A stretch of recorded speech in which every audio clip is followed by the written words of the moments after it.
तर आता मी चाललोय साईटवरती कल्याण वेस्टला. तर सोबत एका मित्राला घेतला, त्याला बोललो चल भाऊ मस्त फिरून येऊ जरा, आणि डायरेक्ट साईटवरच घेऊन गेलो. तर आता EV चार्जरचं कनेक्शन करायचं होतं आपल्याला. तर त्यासाठी बोललो पहिले आपण चार्जर सेटअप करून घेऊया. तर ब्रॅकेट लावून त्याच्यावरती चार्जर माउंट केलाय. तर आता इथे साईडला आपल्याला वायरला हँग करण्यासाठी एक स्टँड लावायचा आहे. तर तो स्टँड लावण्यासाठी मी आधी ड्रिल करून घेतलं आणि आता त्याच्यामध्ये स्टँड फिट केलाय. तर आता आपल्याला DB बॉक्सचं पण कनेक्शन करायचं होतं. तर आता हे वायर ठेवून देऊ. आता इथे आपल्याला DB बॉक्सचं कनेक्शन करायचं आहे. तर त्यासाठी तुम्ही बघू शकता वॉलवरती मी DB बॉक्स माउंट करून घेतलाय.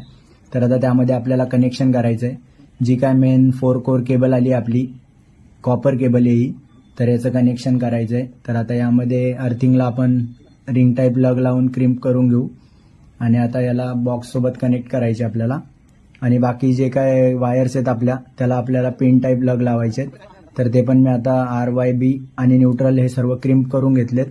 तर आता याचं पण कनेक्शन DB बॉक्समध्ये करायचं आहे. तरी ते ग्लँड पहिल्यापासून लावलेलीच आहे.